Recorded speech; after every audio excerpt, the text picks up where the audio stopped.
Hello everyone, and first of all, a warm welcome to all of you to CS Executive class. CSET के बाद में जो आपका first level जहाँ से CS का एक्चुअल जर्नी स्टार्ट होता है दैट इज CS एग्जीक्यूटिव. तो आप सब लोगों का बहुत बहुत स्वागत है CS एग्जीक्यूटिव की फर्स्ट क्लास में. And very good morning to everyone including online students. आप सबको पता है कि C S executive is totally different from C set. C set जहाँ आपका MCQ वाला पैटर्न था पूरा, यहाँ पे आपको मिक्सचर मिलेगा. मतलब MCQs यहाँ भी होंगे नए पेपर पैटर्न के according, there will be MCQs, पर वो बहुत ज़्यादा नहीं होंगे. मतलब ऐसा नहीं है कि पूरा पेपर ही MCQ बेस्ड है. आपको कुछ MCQs मिलेंगे बट ज़्यादातर पेपर क्या होगा, डिस्क्रिप्टिव पेपर होगा. You have to write the answer. हम यहाँ जिस पेपर के लिए आए हैं that is your paper number 1 of group 1. Group 1 में जो पेपर नंबर 1 है उसके बारे में आज की क्लास में हम चर्चा करेंगे.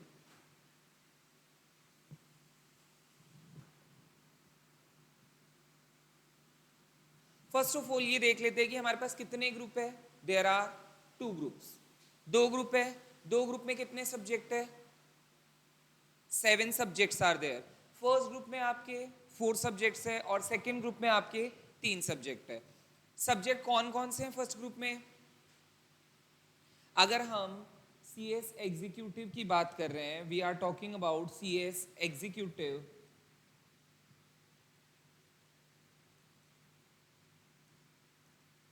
तो ये 2 ग्रुप आपके हैं, ग्रुप 1 और ग्रुप 2. इसमें जो 4 पेपर है उसमें है JIGL, एक आपका सेटिंग अप बिजनेस एंटिटीज वाला जिसका पहले नाम SBEC था लेकिन अब उसका नाम चेंज हो गया क्योंकि उसमें इंडस्ट्रियल लॉज भी ऐड हो गए हैं, तो the name has been change, थोड़ा बहुत चेंज है. उसके बाद आता है कंपनी लॉ जो पहले भी था अभी भी है न्यू सिलेबस में भी. और एक आपका सब्जेक्ट था जो सेकेंड ग्रुप का था वो इसमें आ गया कंबाइन होके, that is company accounts and FM. ये एक्चुअल में पहले सेकंड ग्रुप में 2 सब्जेक्ट हुआ करते थे, MCQ पैटर्न था, अब इसको यहाँ पे इंक्लूड कर दिया गया. तो इस तरह से 4 पेपर आपके किसमें, फर्स्ट ग्रुप में. ये पूरा प्रैक्टिकल है, ये तीनों थियोरिटिकल है. These 3 are theoretical and the 1 paper is practical. इधर आपके ग्रुप 2 में एक है securities and exchange board of India से रिलेटेड आपका एक सब्जेक्ट है जिसमें आपको किसके बारे में बताया जाएगा, कैपिटल मार्केट्स के बारे में, सिक्योरिटीज़ के बारे में, ये सब चीज़ों के बारे में बताया जाएगा. That is in group 2. उसके बाद एक सब्जेक्ट है आपका EBCL, इसका भी मे बी शायद नाम चेंज हुआ है. ये EBCL मतलब इकोनॉमिक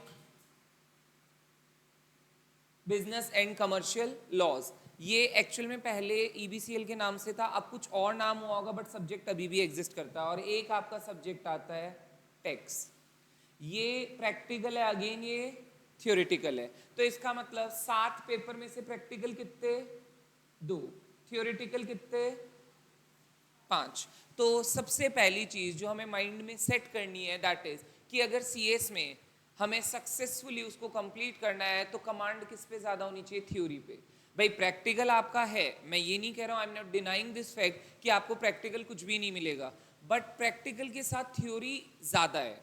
मतलब अगर पूरे इसको देखें तो 5 पेपर थ्योरी के होना अपने आप में बहुत बड़ी बात है और सिर्फ 2 ही पेपर प्रैक्टिकल आपको मिल रहे हैं और वो एक इधर है और एक उधर है. तो आपका थ्योरी पे कमांड होना इज़ वेरी इंपॉर्टेंट. यहाँ पे वो ही बच्चे सक्सेसफुल ज़्यादा होते हैं जो थ्योरी अच्छी लिख पाते हैं, रिटेन कर पाते हैं, आंसर अच्छे से लिख पाते हैं. तो यहाँ पे हमारा माइंड में पहले से सेट होना चाहिए कि हमें प्रैक्टिकल बहुत ज़्यादा नहीं पढ़ना है, हमें थ्योरी पे ज़्यादा फोकस करना है. अब ये थ्योरी ज़्यादातर किससे रिलेटेड होती है, ज़्यादातर ये थ्योरी किससे रिलेटेड है, लॉज से. जितने भी लॉज है आपके, चाहे वो जनरल लॉज हो, बिजनेस लॉज हो, कंपनी लॉ तो आपका पूरा एक सब्जेक्ट ही बना के आपको दे रखा है. Other than that securities market, capital market, उन सब से रिलेटेड आपको चीज़ें पढ़ाई जाएगी. एक कंपनी सेक्रेटरी का एज यू नो काम क्या होता है, मेनली कंप्लायंस मैनेजमेंट, कि जितने भी कंपनीज में कंप्लायंसेस रिक्वायरमेंट होती है उनको मैनेज करने का काम किसका होता है, कंपनी सेक्रेटरी का होता है. तो उसी के अकॉर्डिंग हमारा ये सिलेबस डिजाइंड है कि आपको लॉज की अच्छी खासी नॉलेज होनी चाहिए. अगर आपको लॉ सही से समझ में आता होगा तो you would be able to guide the clients properly, guide the company properly. अगर आप किसी कंपनी में as a legal adviser act कर रहे हो, किसी कंपनी में as a compliance manager act कर रहे हो, किसी कंपनी में आप उनको जैसे कि शेयर्स वगैरह के टाइम पे असिस्ट कर रहे हो, या फिर किसी कंपनी में आप बोर्ड में मीटिंग्स के टाइम पे अटेंड कर रहे हो एज अ कंपनी सेक्रेटरी, हर चीज में आपको कहीं ना कहीं कंप्लायंसेस का यूज आएगा। There are various laws that are applicable on companies. आपको कुछ ना कुछ आइडिया हर चीज की होनी चाहिए। हम यहाँ पे जो बात करेंगे that is about this particular subject GIGL। ये पेपर 1 है मॉड्यूल 1 का। वापस से आ जाते हैं अपने सब्जेक्ट पे। नाम सब्जेक्ट का क्या है? Jurisprudence, interpretation and general laws. थोड़ा नाम टिपिकल है पर सब्जेक्ट बहुत अच्छा है। शॉर्ट में हम इसको कहेंगे JIGL। Group 1 paper 1। टोटल कितने मार्क्स का होगा आपका पेपर? 100 मार्क्स का। जैसे कि सारे पेपर ज़्यादातर आगे के लेवल पे 100 मार्क्स के ही होंगे। पासिंग क्राइटेरिया क्या है? 40%। लेकिन ग्रुप पास करने के लिए कितना चाहिए? 50%। तो अगर आपके इस ग्रुप में 4 पेपर है तो कितना हो गया वेटेज? 400 मार्क्स। हर पेपर में कितने चाहिए? 40। लेकिन 40 को 4 से मल्टीप्लाई करूं तो ये कितने होते हैं? 160। लेकिन यहां पास होने के लिए कितने चाहिए?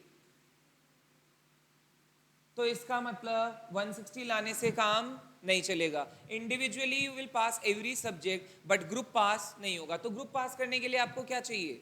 किसी न किसी सब्जेक्ट में आपको ज्यादा स्कोर करना पड़ सकता है। किसी न किसी सब्जेक्ट में आपको ज्यादा स्कोर करना पड़ेगा। अब देखो प्रैक्टिकल पे तुम्हारी कमांड कैसी है या कैसी होगी आई डोंट नो, वो तुम जानते हो या आगे पता चलेगा।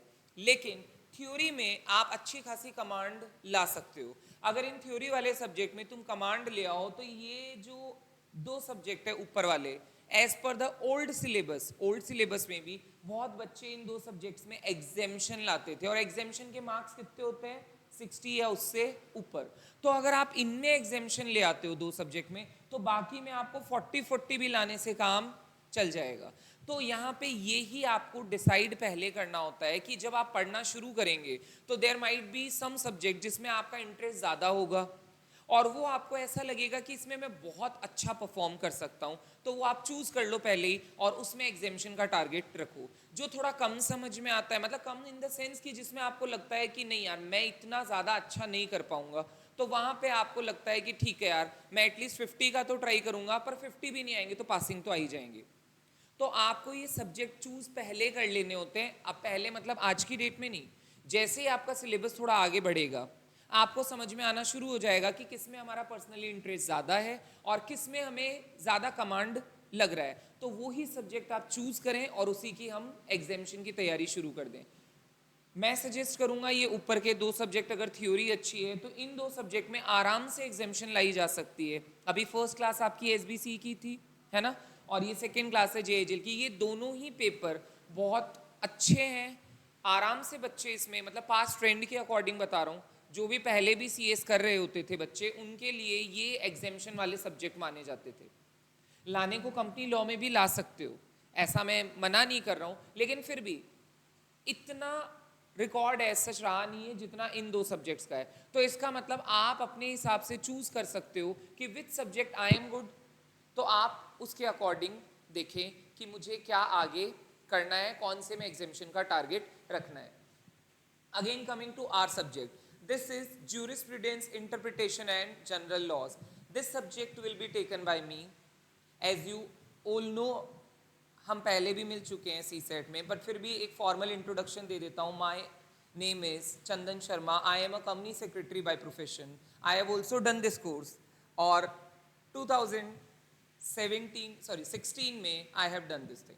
ये कंपनी सेक्रेटरीज वाला जो एग्ज़ाम है मैंने 2016 में क्लियर किया था, एंड यही सब जो था वो कुछ और वे में उस टाइम पे था। चेंजेस आते हैं हर 5 इयर्स में, आपका सिलेबस चेंज हो जाता है। अब की बार भी ये चेंज हो चुका है, तो अब जो आप पढ़ रहे हैं that is a new syllabus, but ये सब्जेक्ट पहले भी था।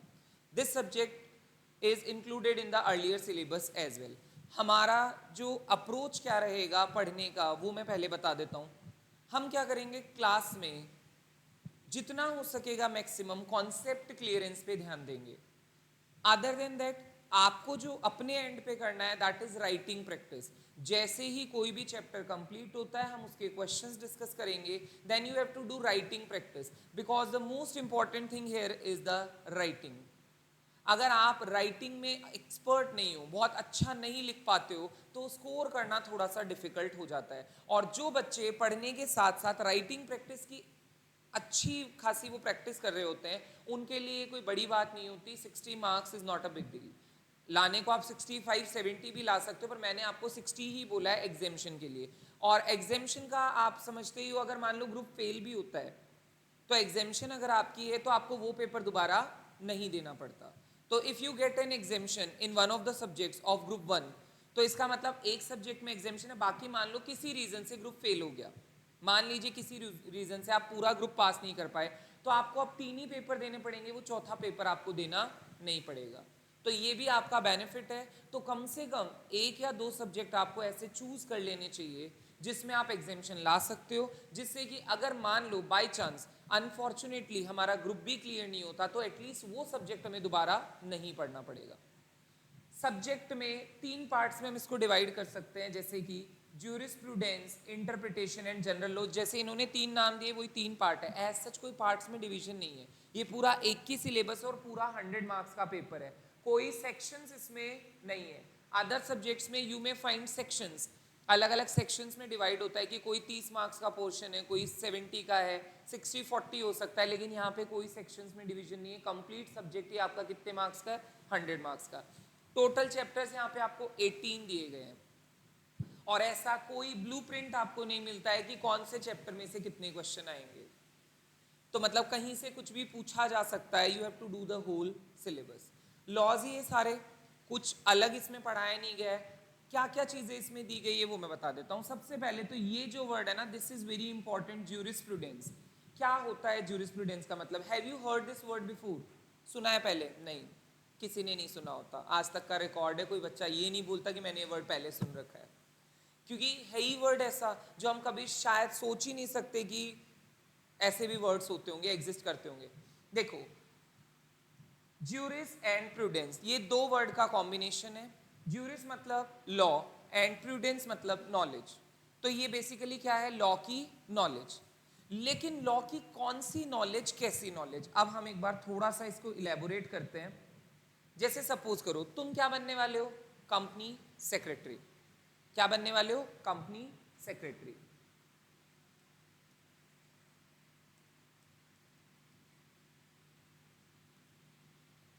ठीक है। कंपनी सेक्रेटरी का मेन वर्क क्या होता है? कंपनी से रिलेटेड, इसका मतलब कंप्लायंसेस से रिलेटेड। और तुम्हारे लिए मेन लॉ कौन सा होगा? कंपनीज एक्ट, और उससे जुड़े हुए जितने भी लॉज है वो आपके काम आएंगे।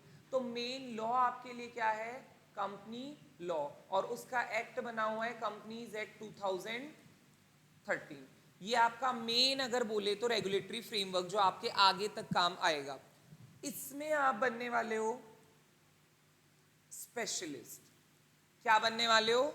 स्पेशलिस्ट। मतलब आप क्या बनोगे इसमें? स्पेशलाइजेशन ले लोगे कि कंपनी लॉ में मैं इतना एक्सपर्ट हूं कि आप मुझे कुछ भी पूछोगे तो I am having a qualification regarding the same. क्योंकि कंपनी सेक्रेटरी बने हो ना, you have done this thing, आपने पूरा उसको पढ़ा है। अब हम आ जाते हैं जैसे नॉर्मल प्रोफेशन में, जैसे आपने डॉक्टर्स देखे होंगे, स्पेशलिस्ट होते हैं ना, कोई हार्ट स्पेशलिस्ट, कोई किडनी का स्पेशलिस्ट है। क्या वो सब जनरल कुछ पढ़ाई नहीं करते होंगे? करते होंगे ना। एक जनरल जो चीजें हैं वो तो सब सीखते होंगे। तो इसका मतलब वो जनरलिस्ट तो सारे हैं, और अपने अपने फील्ड में क्या है? स्पेशलिस्ट है। मतलब उनको सब कुछ जनरली आता होगा, जैसे उनको बीपी मेजर करना आता होगा, उनको पल्स रेट का पता होगा, उनको बॉडी स्ट्रक्चर के बारे में, ऑर्गन्स के बारे में सब कुछ पढ़ाया जाता होगा। तो एक जनरल स्टडी तो वो सब करते होंगे, बाद में वो स्पेशलाइजेशन कर लेते हैं और उस फील्ड में एक्सपर्ट बन जाते हैं। अब आ जाते हैं लॉ में और क्या लोग काम करते हैं। जैसे लॉयर होता है, क्रिमिनल भी होता है और सिविल भी होता है। ये क्या करते हैं बेटा? केसेस लेते हैं, कोर्ट में जाते हैं, उन केसेस से डील कर रहे होते हैं, स्पेशलिस्ट है उन चीजों में। तो हमें वो काम तो नहीं करना, कंपनी सेक्रेटरी बनके हमें कोर्ट में तो नहीं जाना, केसेस तो नहीं लड़ने, लेकिन एक नॉलेज किसकी होनी चाहिए? लॉ की एज अ होल नॉलेज होनी चाहिए। एक जनरल नॉलेज जिसको हम कहते हैं वो लॉ की भी आपको होनी चाहिए। तो जैसे एक डॉक्टर ने जनरल नॉलेज ली, उसके बाद स्पेशलाइजेशन किया, वैसे एक कंपनी सेक्रेटरी को भी पहले क्या बनना पड़ता है, एक जर्नलिस्ट बनना पड़ता है। और जर्नलिस्ट बनने के लिए आपको क्या चाहिए, डिफरेंट डिफरेंट लॉज की नॉलेज चाहिए।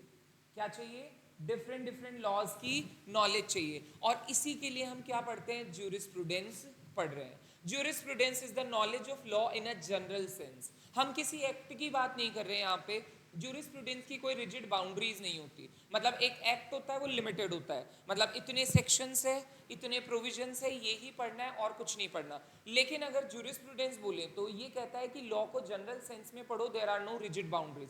तुम कितना भी पढ़ सकते हो, जितना तुम्हारी इच्छा हो तुम उतना पढ़ सकते हो। तो इसीलिए इसको हमने क्या कह दिया, ज्यूरिस्प्रूडेंस। तो आपको यहाँ ज्यूरिस्प्रूडेंस में ये जानना है कि लॉ को जनरल सेंस में कैसे पढ़ा जा सकता है। मतलब ऐसी एक नॉलेज लॉ की जो कभी भी कहीं भी आपके काम आ सके।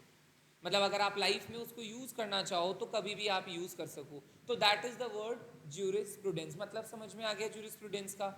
अब आ जाते हैं दूसरे वर्ड पे, दैट इज इंटरप्रिटेशन। ये तो सुना होगा पहले भी।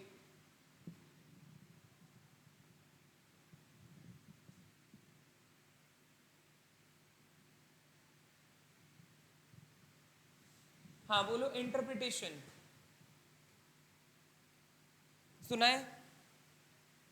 क्या मतलब होता है इंटरप्रिटेशन का?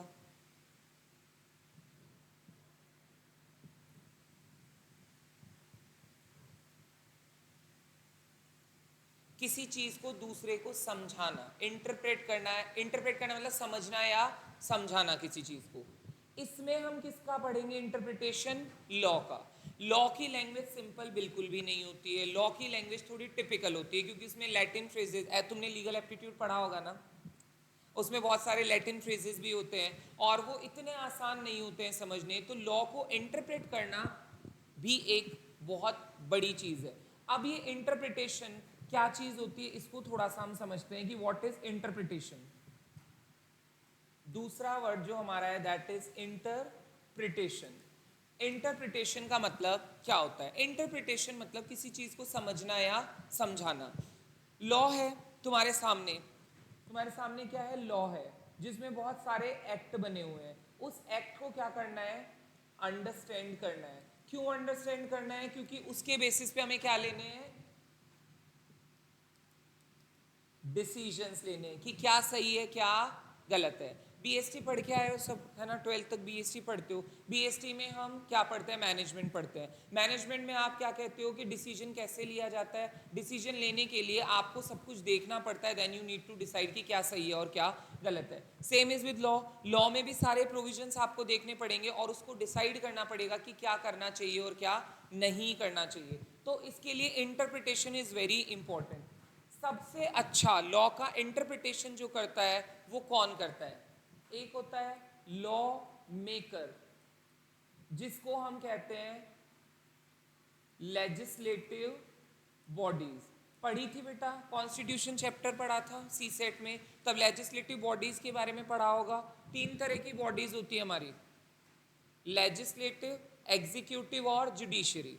लेजिस्लेटिव का काम क्या होता है, लॉ मेकिंग, और एग्जीक्यूटिव का उसको एग्जीक्यूट करना, इंप्लीमेंट करना, और जुडिशरी उसको डिसाइड करती है। जब भी कोई कॉन्फ्लिक्ट आता है दो लोगों के बीच में, तो judiciary is the main thing या मेन बॉडी जो उसको डिसाइड करती है। अब देखो, लॉ मेकर ने क्या बनाया, लॉ बनाया। अब जब अगर मान लो मैंने कोई चीज बनाई हो, मुझे तो समझ में आ ही रही है ना, और मैं समझा भी दूंगा। अगर उसमें कुछ कमी हुई तो क्या मैं बोलूंगा कि इसमें गलती है, नहीं, कभी भी नहीं। तो अगर लॉ मेकर ने लॉ बनाया तो उसके इंटरप्रिटेशन की जिम्मेदारी हमने किसको दी, कोर्ट्स को, कि तुम उस लॉ को इंटरप्रेट करो सही सेंस में, जिससे कि तुम डिसीजन ले पाओ प्रॉपर तरीके से। तो कभी भी लॉ मेकर इंटरप्रेटर नहीं होता, वो तो बना रहा है लॉ को, उसको तो समझ में आ ही रहा है। Interpretation is done by whom, courts. Court are the best interpreter. उसके अलावा इंटरप्रिटेशन कौन करेगा, लॉयर करेगा, सीएस करेगा, स्टूडेंट्स करेंगे लॉ के, या फिर बिगिनर्स जो भी लॉ पढ़ने वाले हैं वो सारे क्या करेंगे, इंटरप्रिटेशन सीखेंगे। तो हमें भी क्या सीखना है, लॉ का इंटरप्रिटेशन सीखना है कि लॉ को कैसे समझा जा सकता है, how to understand the law. Clear है?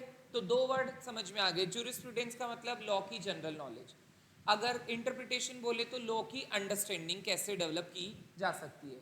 अब आते हैं तीसरे वर्ड पे, दैट इज जनरल लॉज। अब ये जनरल लॉज क्या होते हैं, देखो जैसे मान लो मैंने घर खरीदा, घर खरीदते ही उस घर पे मेरा राइट आ गया, पर मेरा राइट में सिक्योर कैसे करूं कि भाई घर तो किसी और के नाम से था, आज की डेट में मुझे ट्रांसफर हुआ है। तो इसमें जो एक्ट लगता है that is transfer of property act, जहां पे ट्रांसफर डील होते हैं। फिर आता है कि मकान खरीदा है तो रजिस्ट्रेशन कराओ, तो उसके लिए काम क्या आता है, रजिस्ट्रेशन एक्ट। जब भी कोई लीगल डॉक्यूमेंट बनता है तो किस पे बनता है, स्टैम्प पेपर पे, उसके लिए जो एक्ट लगता है दैट इज स्टैम्प एक्ट। क्या है ये सारे जनरल लॉज, सबको काम आ रहे होते हैं, सबके काम आते हैं। ये तो मेरे भी काम आ रहे हैं, तुम्हारे भी काम आ सकते हैं, तो फिर कंपनी सेक्रेटरी के क्यों नहीं काम आएंगे, उसको भी तो नॉलेज होनी चाहिए। जब एक आम इंसान के इतने काम आते हैं तो कंपनी सेक्रेटरी तो फिर स्पेशलिस्ट है ना किसी एक फील्ड में। और अगर मान लो being a company secretary you are a part of an organisation, और वो तुमसे किसी चीज से रिलेटेड कोई गाइडेंस मांग लेते हैं कि ये ऐसा ऐसा मैटर बताओ क्या करें, अब तुम ऐसे तो नहीं कह सकते नहीं नहीं कंपनी लॉ से रिलेटेड हो तो पूछो, दूसरा लॉ मैं क्यों बताऊं तुम्हें। Does it make any sense? नहीं, आपको उसकी भी नॉलेज होनी चाहिए। अब हम क्या कहेंगे, इसकी वर्किंग नॉलेज चाहिए, बहुत ज़्यादा स्पेशल नॉलेज नहीं चाहिए, आपको बस समझ में आना चाहिए। अगर कुछ मैटर आपको दिया जाए तो you should be able to read and understand and guide them accordingly. आपको कोई पूरी एक्सपर्ट एडवाइस नहीं देनी उस चीज़ में। एक्सपर्ट एडवाइस जो आपको देंगे वो किस मैटर में देंगे, कंपनी मैटर्स में देंगे।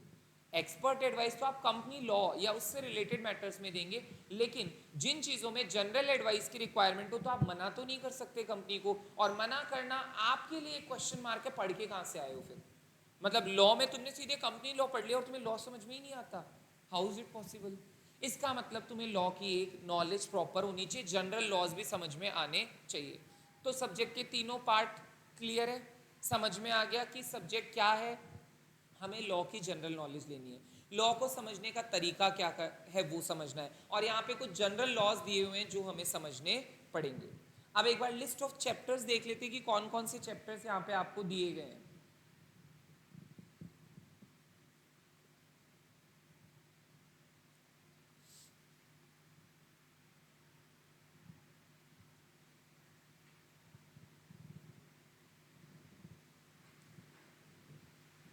सबसे पहले तो देखो ऑब्जेक्टिव क्या है हमारा यहाँ पे, to provide understanding application and working knowledge of jurisprudence and general laws. मैंने क्या बोला था, वर्किंग नॉलेज। हमें स्पेशलिस्ट नहीं बनना है इसमें, उसके लिए फिर तुम्हें कंपनी लॉ दिया गया है वो पढ़ो।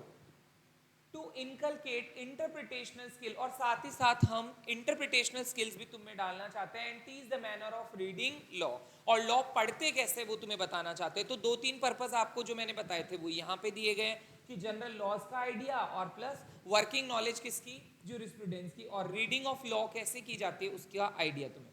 लिस्ट में सबसे पहला चैप्टर है सोर्सेज ऑफ लॉ, लॉ कहाँ से आया, कैसे बना, हिस्ट्री पूरा आपको बताई जाएगी कि लॉ कहाँ से शुरू हुआ, किस जगह से। जैसे पहले अगर देखें तो हमारे पास डेमोक्रेटिक कंट्री तो हमारा था ही नहीं, उससे पहले हम ब्रिटिश रूल में थे, और उससे भी पहले मोनार्की, राजा महाराजाओं का रूल था। तो तब क्या कानून थे या नहीं थे, कैसे काम होता था, और बाद में क्या चेंजेस आए और कैसे लॉ बनना शुरू हुआ, वो सारा आपको इस चैप्टर में बताया जाएगा। Second is constitution of India, C set में भी पढ़ा था, यहाँ पे और थोड़ा इलेबोरेट होके आएगा। कॉन्स्टिट्यूशन क्या होता है, बेसिक फ्रेमवर्क जिस पे एक कंट्री का गवर्नेंस पूरा चलता है, ये एक लीगल फ्रेमवर्क होता है, इसको हम सुप्रीम लेजिस्लेशन भी कह सकते हैं। मतलब जितने भी लॉज हमारे देश में होंगे वो सब किसके अंडर आएंगे, कॉन्स्टिट्यूशन के अंडर आएंगे। इंटरप्रिटेशन ऑफ स्टेट्यूट्स, अभी अभी हमने जो बात की इंटरप्रिटेशन, उसी से रिलेटेड ये चैप्टर है। स्टेट्यूट मतलब एक्ट, जो भी एक्ट बने हुए हैं उनको आप कैसे इंटरप्रेट कर सकते हो, कैसे समझ सकते हो, वो यहाँ पे बताया जाएगा। उसके बाद है एडमिनिस्ट्रेटिव लॉ। एडमिनिस्ट्रेशन का क्या मतलब होता है जानते होंगे, सुना है वर्ड एडमिनिस्ट्रेशन, है ना, बहुत बार सुना होगा। एडमिनिस्ट्रेटिव लॉ का फिर क्या मतलब है, जैसे कि सपोज करो गवर्नमेंट का कोई पार्ट हूँ, मैं गवर्नमेंट का ही कोई पार्ट हूँ, गवर्नमेंट की ही कोई बॉडी हूँ जो मतलब चीज़ों को एडमिनिस्टर कर रहे हैं। अब अगर मैंने कोई गलती की तो मैं कॉमन मैन तो नहीं हूँ, मैं तो गवर्नमेंट का हिस्सा हूँ ना, तो मुझ पे कोई लॉ अप्लाई होना चाहिए, क्योंकि गलती मैंने भी तो की है ना। तो उस लॉ को हम क्या कहते हैं? Administrative law. मतलब जब एक नॉर्मल पर्सन पे लॉ अप्लाई होता है तो उसको हम कहते हैं कॉमन लॉ। कौन सा लॉ? कॉमन लॉ या ऑर्डिनरी लॉ। ऑर्डिनरी लॉ बोलोगे तो ज़्यादा बेटर है। ऑर्डिनरी लॉ, जिसके लिए ऑर्डिनरी कोर्ट बनी हुई है, उसमें आप जा सकते हो। लेकिन जब एक एडमिनिस्ट्रेटिव अथॉरिटी कोई गलती करे या उसकी गलतियां हमें दिखानी हो, तो जो हम लॉ की ब्रांच जिससे डील करते हैं वो हमारी होती है एडमिनिस्ट्रेटिव लॉ। फिर आता है लॉ ऑफ टोर्ट्स, पढ़ रखा है ये भी। क्या होती है tort? What is a tort? Civil wrong. हाँ, फिर और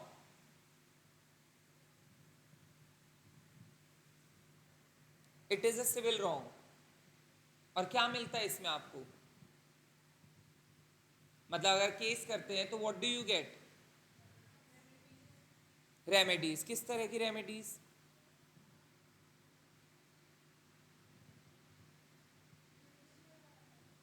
जुडिशियल और अदर रेमेडी।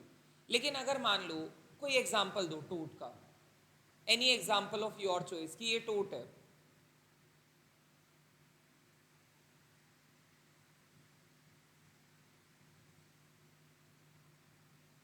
कोई भी एग्जाम्पल जिससे तुम एक्सप्लेन कर सको कि ये टोट है। ट्रेसपासिंग टोट में कवर होता है, और डिफेमेशन टोट में कवर होता है। और जैसे सपोज करो अभी मेरे पास में जैसे ये एसी का रिमोट पड़ा है, अब ये एसी का रिमोट मैं तुम्हारी तरफ फेंकूं और तुम्हें चोट लग जाए, क्या ये टोट में कवर हो सकता है? Can it be covered under टोट? हाँ या ना?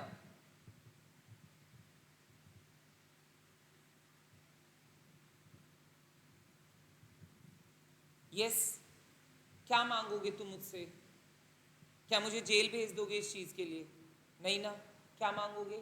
Compensation for the damages that you have suffered. तो जिन चीजों में, जिन सिविल केसेस में हमारे पास कोई एक्ट नहीं बना हुआ होता, जिनके लिए कोई एक्ट नहीं बना हुआ है, और उसमें भी हमें रेमेडी चाहिए, तो हम कहाँ चले जाते हैं? टोट में चले जाते हैं। और रेमेडी कौन सी मिलती है? ज्यादातर कॉम्पनसेशन, कि आपका जो नुकसान हुआ है उसकी भरपाई सामने वाला करके दे देगा। तो वो ही हमारा क्या होता है? टोट होता है। जो सी सेट में पढ़ा था उसी से रिलेटेड है, बस थोड़ा सा इलेबोरेट ज़्यादा किया गया है। ये भी बहुत सिंपल चैप्टर है।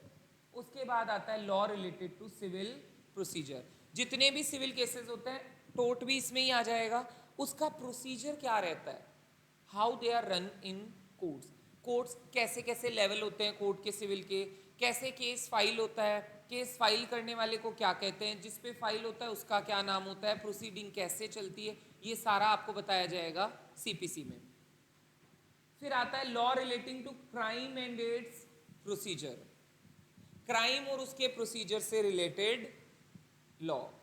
यहाँ पे आप सब के अंदर फीलिंग आ जाएगी कि हम कहीं ना कहीं कोई एपिसोड देख रहे हैं किसी सीरीज का। जैसे ये आते हैं ना क्राइम से रिलेटेड जितने भी आपके प्रोग्राम्स वगैरह, वैसी फीलिंग आपके दिमाग में आने लग जाती है जैसे ही क्राइम का नाम आता है। तो क्राइम और उससे रिलेटेड प्रोसीजर, यहाँ पे दो लॉज को कंबाइन किया गया है। दो लॉ थे पहले, अलग अलग चैप्टर्स थे, सीआरपीसी और आईपीसी। नाम सुने कभी? इसमें जो एप्लीकेबल एक्ट है दैट इज सीपीसी, और ये है सीआरपीसी और आईपीसी। सुना है नाम पहले? देखो, सिविल केसेस और क्रिमिनल केसेस तो समझते हो अलग अलग होते हैं, तो उनके प्रोसीजर भी अलग अलग होंगे। तो पहले का प्रोसीजर है सिविल प्रोसीजर और दूसरे का प्रोसीजर है क्रिमिनल प्रोसीजर, अलग अलग है। आईपीसी मतलब इंडियन पीनल कोड। जब भी कोई क्राइम होता है तो किसी इंसान को पनिश करने के लिए जो एक्ट बना हुआ है that is known as Indian penal code, IPC. और सिर्फ क्रिमिनल केसेस पे अप्लाई होता है, सिविल केसेस पे अप्लाई नहीं होता है। क्लियर है? तो इन दो लॉज के बारे में आपको बताया जाएगा। पूरे पूरे लॉ नहीं पढ़ाए गए, पूरे एक्ट नहीं आपको दिए गए, बस जनरल जनरल चीज़ें जो आपके काम आ सकती है, जैसे बेल क्या होती है, केसेस कैसे फाइल होते हैं क्रिमिनल में, कई ऑफेंसेस के बारे में आपको बताया जाएगा, जैसे चीटिंग क्या होती है, डिफेमेशन क्या होता है। डिफेमेशन ये मान के चलना कि सिविल और क्रिमिनल दोनों में आता है। डिफेमेशन जब छोटे लेवल पे होता है तो that is a civil case, court में भी आ सकता है, और जब वो बड़े लेवल पे पहुंच जाता है तो that can be a criminal case, और वो आईपीसी में भी कवर्ड होता है। तो यहाँ पे आपको उन दो चीजों के बारे में बताया जाएगा। लॉ रिलेटिंग टू एविडेंस, अब जब कोर्ट केस चलाएगी तो किसके बेसिस पे डिसीजन लेगी? सबूतों के बेसिस पे। और वो सबूत कैसे कोर्ट में दिए जाते हैं, क्या चीज एविडेंस मानी जाएगी क्या नहीं मानी जाएगी, उससे रिलेटेड जो लॉ बना हुआ है that is evidence act. Law relating to specific relief, जब किसी चीज में हमें स्पेसिफिक रिलीफ चाहिए होता है, जनरल रिलीफ नहीं चाहिए होता है, उसके लिए भी एक लॉ बना हुआ है, वो आपका यहां पे कवर्ड है। Law relating to limitation, limitation मतलब क्या, कि जैसे मान लो कोई केस आज की डेट में फाइल होना चाहिए था, तुम जा रहे हो 10-12 महीने बाद कोर्ट में केस फाइल करने, तो क्या कोर्ट केस ले या ना ले? क्योंकि जितना लंबा टाइम निकल जाएगा कोर्ट में रेमेडी देने में उतनी ही प्रॉब्लम आएगी। तो लिमिटेशन एक्ट कहता है कि कोर्ट में केस टाइम रहते आ जाने चाहिए, और उससे रिलेटेड यहाँ पे प्रोविजंस दिए गए हैं। उसके बाद आर्बिट्रेशन, मीडिएशन एंड कॉन्सिलिएशन से रिलेटेड लॉ, मेनली इसमें आर्बिट्रेशन एंड कॉन्सिलिएशन एक्ट के बारे में आपको पढ़ाया जाएगा। जैसे सपोज करो मैं एक पर्सन जिसकी मार्केट में बहुत अच्छी खासी गुडविल है, क्रिमिनल केसेस से डील नहीं करेगा, पहले बता देता हूँ, ये सिविल केसेस से डील करेंगे खाली। मार्केट में अच्छी खासी गुडविल है, मैं कोर्ट में जाके केस को नहीं सुलझाना चाहता, मुझे लगता है मेरी रेपुटेशन को हार्म हो सकता है, तो कोर्ट के बाहर भी मैटर्स सुलझाए जा सकते हैं। इसको हम बोलते हैं ऑल्टरनेटिव डिस्प्यूट रेजोल्यूशन, एडीआर। इसमें आर्बिट्रेशन, कॉन्सिलिएशन, मीडिएशन, नेगोशिएशन, ये सारी चीजें आ जाती है, उसके बेसिस पे आप केस को सुलझा सकते हो। ये आउट ऑफ कोर्ट सेटलमेंट की तरह आपके लिए काम करता है, जहां पे एक पर्सन होता है जो आर्बिट्रेटर होगा या कॉन्सिलिएटर होगा या मीडिएटर होगा, जो आपके बीच में आ जाएगा और आपका जो भी डिस्प्यूट है उसको रिजॉल्व कर देगा without going to court. Court में आपको जाना नहीं पड़ेगा, तो उसके लिए आपका ये बना हुआ है।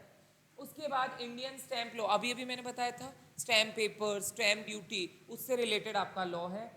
Law relating to registration of document, और इसी में आपका एक पार्ट किसका दिया हुआ है? ट्रांसफर ऑफ प्रॉपर्टी एक्ट का। मतलब ये दो एक्ट का कॉम्बिनेशन है कि रजिस्ट्रेशन क्या है, कैसे डॉक्यूमेंट्स को रजिस्टर करवाया जा सकता है, और जो आपका ट्रांसफर ऑफ प्रॉपर्टी एक्ट के भी कुछ प्रोविजन जो रिलेटेड है इमूवेबल प्रॉपर्टी से, वो इसमें इंक्लूड करे गए हैं। Right to information law, RTI, ये तो नाम पक्का सुना होगा, है ना? क्या होता है RTI?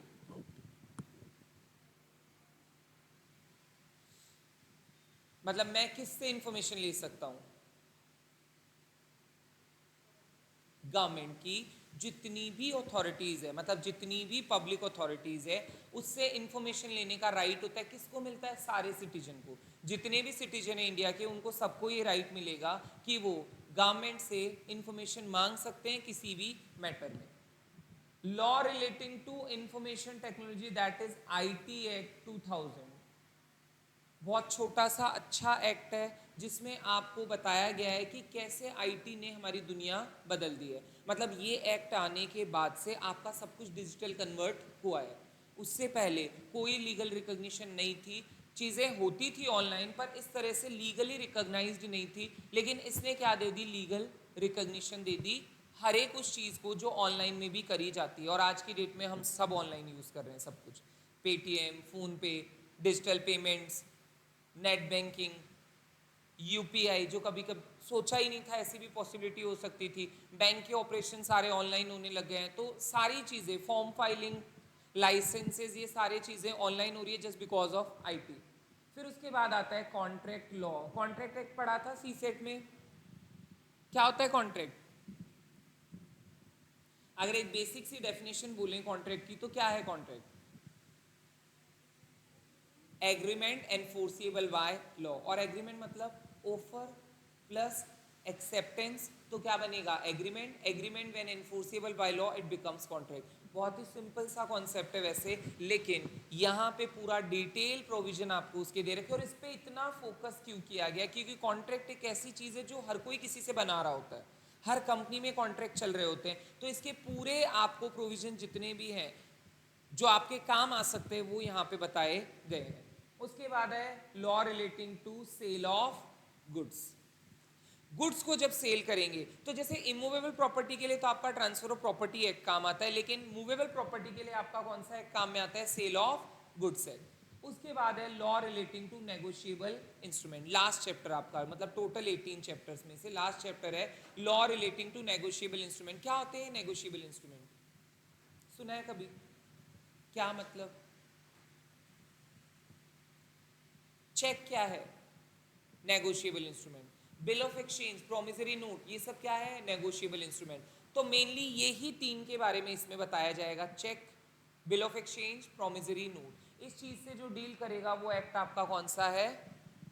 Negotiable instrument act. Clear है?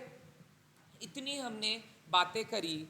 18 चैप्टर के बारे में मैंने कुछ कुछ बताया, याद कुछ भी नहीं रहने वाला है, जब जो चैप्टर पढ़ेंगे तभी याद रहेगा। अभी मैंने सिर्फ एक बेसिक इंट्रो आपको दिया है कि हमें पढ़ना कैसे है, किस तरह से हमें 18 चैप्टर पूरी लिस्ट एक बता दी कि इतने चैप्टर्स को पढ़ना है। अब मैं एक क्वेश्चन तुमसे पूछूंगा, मेरे को आंसर देना। मैं दो वर्ड लिखता हूं लॉ और इधर लिखता हूं एक्ट, क्या कोई डिफरेंस है या दोनों सेम है? क्या इनमें कोई डिफरेंस है या दोनों सेम ही है? लॉ और एक्ट। अभी मैंने दोनों वर्ड यूज किया आपके सामने, मैंने कई बार लॉ बोला, कई बार मैंने एक्ट वर्ड यूज किया। तो क्या इन दोनों में कोई डिफरेंस है या दोनों बिल्कुल सेम चीज होती है? हाँ, क्या डिफरेंस है?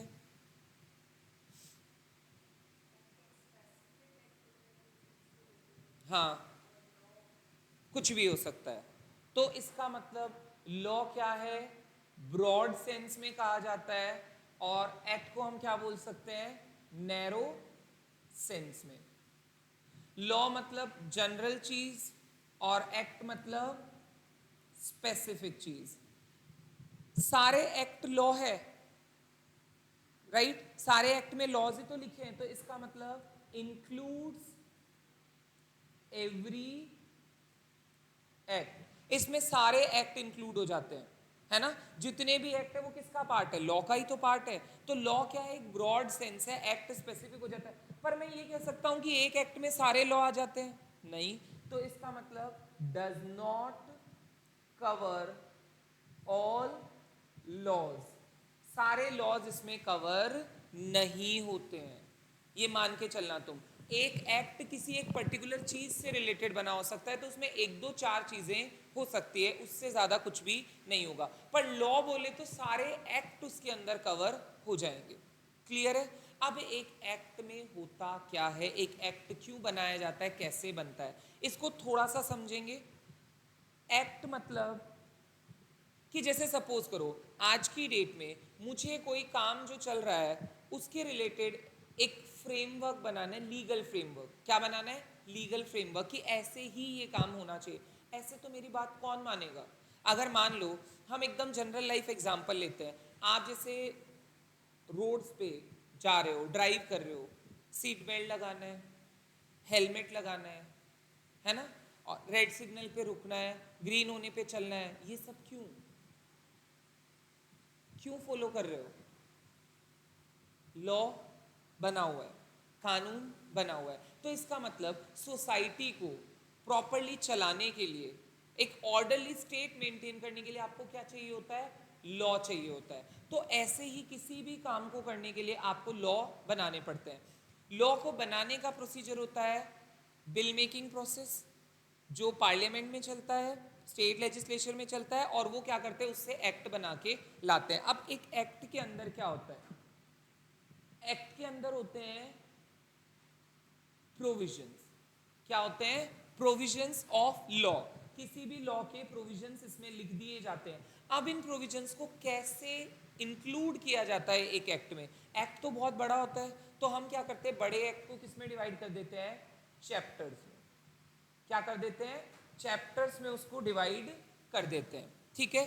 फिर उन चैप्टर्स में एक एक चीज इंक्लूड करते हैं, और चैप्टर्स के अंदर फिर एक एक्ट में एक प्रोविजन बताने के लिए हम क्या यूज करते हैं? सेक्शन। एक्ट के अंदर चैप्टर्स, चैप्टर्स के अंदर सेक्शंस। अब सेक्शन के भी और फर्दर सेक्शन हुए तो उसको क्या कह देंगे, सब सेक्शंस। क्या कह देंगे, सब सेक्शंस। तो लॉ में आपको बहुत सारे क्या मिलेंगे, सेक्शंस मिलेंगे। हर एक चैप्टर में हमारा ऐसे ही चलेगा, बहुत सारे आपके अलग अलग सेक्शंस होंगे जिसमें क्या लिखे होंगे, सेक्शन के अंदर क्या होते हैं बेटा, प्रोविजन ऑफ लॉ। लॉ का जो भी प्रोविजन होगा वो किस में इंक्लूडेड होगा, सेक्शंस में, या फर्दर उसको डिवाइड करके हम सब सेक्शन भी बना सकते हैं। क्लोजेस भी इसमें आते हैं साथ में। क्लोजेस क्या होती है, सेक्शंस क्या होते हैं, क्लोजेस मतलब कंडीशंस। क्लोज मतलब क्या होता है, कंडीशन। अब कई जगह पे आपको क्लोजेस भी मिल सकते हैं, वो अलग चीज है, लेकिन ज्यादातर हम सेक्शंस और सबसेक्शन पे फोकस करते हैं। तो किसी सेक्शन में कोई क्लोज भी हो सकता है, कोई सबसेक्शन भी हो सकता है। तो पूरे एक्ट में आपको क्या ही दिखेंगे, सिर्फ सेक्शन सेक्शन और different different kinds of section. बस सिर्फ आपको कमांड किस पे रखना है, अपने कॉन्सेप्ट को क्लियर करने पर। शुरू में सेक्शंस वगैरह लर्न नहीं होते हैं इतना इजीली, धीरे धीरे जैसे जैसे आप रिवाइज करते हो, बार बार पढ़ते हो चीज़ों को, तो आपको सेक्शंस भी लर्न होने शुरू हो जाएंगे। क्लियर है। आज की क्लास में हमने सिर्फ और सिर्फ क्या किया है, इंट्रोडक्शन ऑफ द सब्जेक्ट। मैंने आपको 3 चीज़ों का मीनिंग बताया, jurisprudence, interpretation and general laws. क्या चीज़ होती है, मैंने आपको लॉ के बारे में समझाया कि लॉ क्या है, एक्ट के बारे में थोड़ा बहुत बताया, और एक लिस्ट बताइए पूरे सब्जेक्ट में कौन कौन से चैप्टर इंक्लूडेड है। अभी मैं आपको इस चीज़ के लिए कह नहीं रहा हूँ कि आप इसी सब्जेक्ट को एग्जामिशन वाला बताए, this is a suggestion only. ये एक सजेशन है सिर्फ कि this is the subject in which you can target for examination, 60 marks का टारगेट रख सकते हो। आप डिसाइड करना थोड़े टाइम के बाद, जैसे 15-20 डेज या 1 मंथ के बाद, you will get a knowledge of कि मेरे को कौन से सब्जेक्ट में ज़्यादा इंटरेस्ट आ रहा है, कहाँ मुझे ज़्यादा कमांड दिख रहा है। तो अकॉर्डिंगली जहाँ तक चांसेस है यही सब्जेक्ट आता है ज़्यादातर बच्चों का कि हम इसमें आराम से एग्जामिशन ला सकते हैं, because it is quite simple. समझने का तरीका सही हो तो आप आराम से इसको ग्रेस्प कर सकते हो, लॉन्ग टर्म के लिए रिटेन भी कर सकते हो। अप्रोच हमारी कैसी रहेगी, हम क्लास में कैसे पढ़ेंगे, देखो पढ़ना कैसे है क्लास में, हम क्या करेंगे क्लास में दोनों तरीके से डिस्कस करेंगे। कुछ हम डिस्कस करेंगे बुक से मतलब मॉड्यूल से, और कुछ हम लिखेंगे यहाँ पे, कुछ राइटिंग पार्ट आपका रहेगा, कुछ हम मॉड्यूल से डिस्कस करेंगे। मतलब एक कॉम्बिनेशन चलेगा, कुछ चीज़ें होंगी जो स्कैंड होंगी, आपको मैं समझा दूंगा, you need to write it down, पर हाँ राइटिंग प्रैक्टिस साथ साथ रखनी है आपको। हर चैप्टर के एंड में हमारे क्वेश्चंस डिस्कस होंगे, राइट। क्वेश्चन डिस्कस होने के बाद आपको क्या करनी है, आंसर राइटिंग प्रैक्टिस। और अगर ये नहीं है तो सारी चीजें बेकार है, फिर उसके बाद कोई सेंस ही नहीं है किसी चीज का। Answer writing is the main thing in this course. आपको इसमें आंसर राइटिंग की प्रैक्टिस बहुत ज़्यादा करनी पड़ेगी, और डेली जो भी पढ़ोगे उसको एक बार रिवाइज जरूर करना है। हम जो 1 घंटे की क्लास में पढ़ते हैं, आपको घर पे जाके सिर्फ 15-20 मिनट्स ही लगेंगे उसको रिवाइज करने में। आप 15-20 मिनट अगर डेली का रिवीजन प्रैक्टिस रखते हो तो आपको आगे दिक्कत नहीं आती है, वरना क्या होता है आगे का समझ में नहीं आएगा। जो भी डाउट हो वो सेम डे या नेक्स्ट डे क्लियर हो जाना चाहिए। आगे रिटेन करोगे तो वो आपके लिए ज़्यादा नुकसान वाली चीज़ है। फिर आप मे बी हेजिटेशन की वजह से या तो पूछोगे नहीं, और पूछोगे तो दूसरे बच्चे बोलेंगे कहाँ से निकाल, वो नहीं होता गड़े मुर्दे उखाड़ रहे हैं ये, 4 चैप्टर पीछे का आप पूछ रहे हो। टीचर मना नहीं करता है, लेकिन आपको ही अनकंफर्टेबल फील होने लग जाएगा थोड़े टाइम बाद। डेली का डेली रिवाइज, या तो सेम डे डाउट, या नेक्स्ट डे, या उसके नेक्स्ट डे डाउट पूछ लो, या विद इन द चैप्टर, जब तक चैप्टर एंड होता है you can ask the doubt. पर हम बहुत पीछे का डाउट पूछेंगे तो टीचर को कोई प्रॉब्लम नहीं है बताने में, आपको दिक्कत आएगी, आप कब तक इकट्ठा करके रखोगे। तो इसलिए रिवीजन आपका जो पढ़ रहे हो कॉन्सेप्ट वो डेली चलना चाहिए, ठीक है। होपफुली आपको सब्जेक्ट का जो भी मैंने बताया आइडिया लग गया होगा, व्हाट इज द सब्जेक्ट। और नेक्स्ट क्लास से हम इसका जो भी चैप्टर हम लेंगे वो स्टार्ट करेंगे, और प्रॉपर एक आपका स्केड्यूल बन जाएगा इस पर्टिकुलर सब्जेक्ट का। Okay, that's all for today, thank you so much.